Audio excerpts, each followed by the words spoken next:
Hello Internet, my name is Lave. I hope you're staying safe and well. I've got a bit of a cold at the moment, but I don't think it's anything more than that, so don't panic.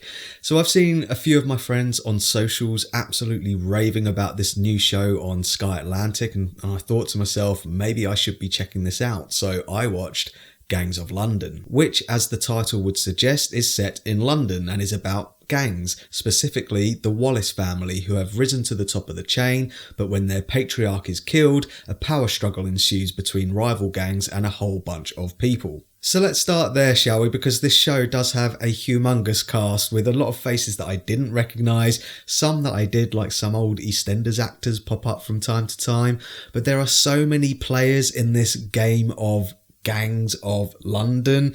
Like, there's Greek gangs, there's Turkish gangs, Nigerian gangs, Welsh gangs, even Danish gangs, and they're all circling around for power since the death of Finn Wallace, played by none other than the Chief from Star Trek, Cole Meany. Star Trek Deep Space Nine only gave us a taste of how well he can play a gangster.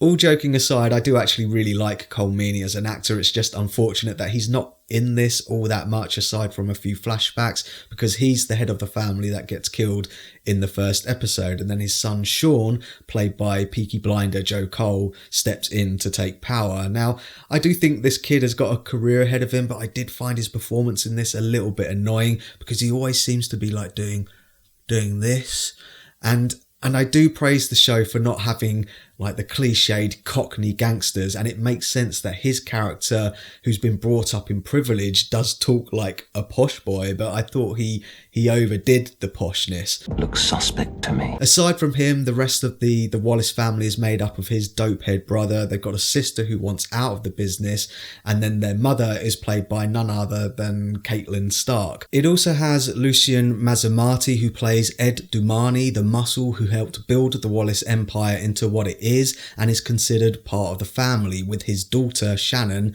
and son Alex, the latter of which handles the finances, laundering billions through their construction site company. So you've got Sean and Alex, who kind of grew up together and are a bit like brothers, and Alex is considered the brains behind the organisation because he controls all of the finances, and now he's having to play devil's advocate but with Sean and keep all of the investors and employees and other gang members happy, while Sean is just this hothead and loose cannon who only wants to find his father's killer, which I took a little issue with, because the show does establish that Sean does kill, but only like once, and he does order this hit on this caravan site at one point, but the rest of the time he actually is quite measured and takes mercy and actually isn't so much of a loose cannon. The only other main character, as it were, is Elliot, played by Sope Dirisu. He's an undercover cop posing as a low-level crook, trying to work his way up the Wallace ladder to get intel on them and to try and bring them down. Episode 1 does a decent job of introducing you to the main players without ever really feeling like it's dumping exposition on us,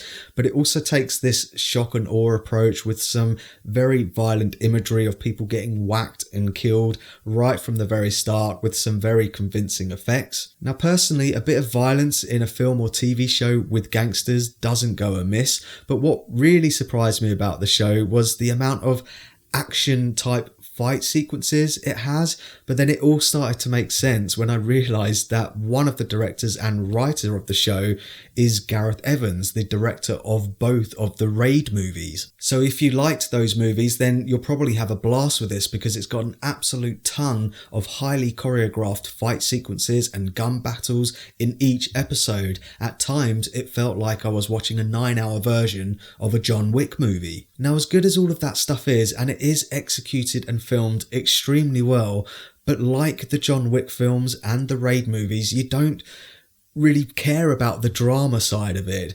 And indeed, I stopped taking the drama side of this seriously because it was getting just a bit unrealistic, shall we say. I mean, there are people who get shot and beaten to a pulp, but then they're fine the next day. I mean, episode 5 turns into this Skyfall situation with these people defending this remote house in the middle of nowhere, and these military guys turn up, and one has a machine gun and absolutely riddles this guy full of bullets. It's like, and he's going, CG squibs going everywhere. He falls to his knees and he's still alive, and he manages to get a grenade and chuck a grenade out. And I was just like, okay, this is hilarious. The more the show went on, the more it came across to me as a technical exercise or a showreel for the stunt and visual effects people.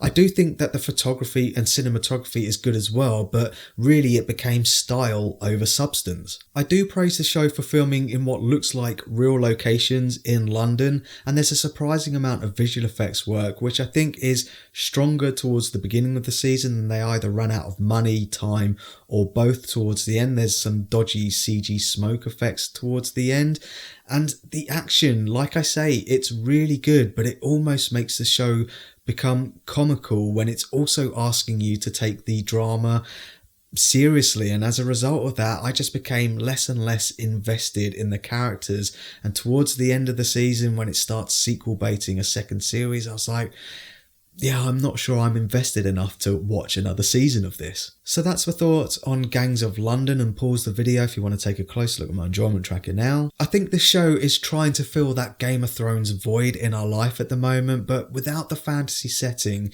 the ultra-violence was at odds with the Shakespearean drama, in my opinion.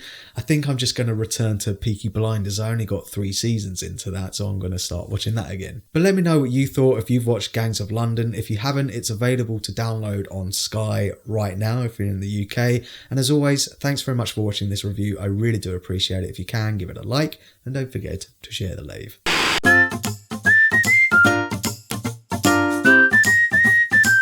Subscribe.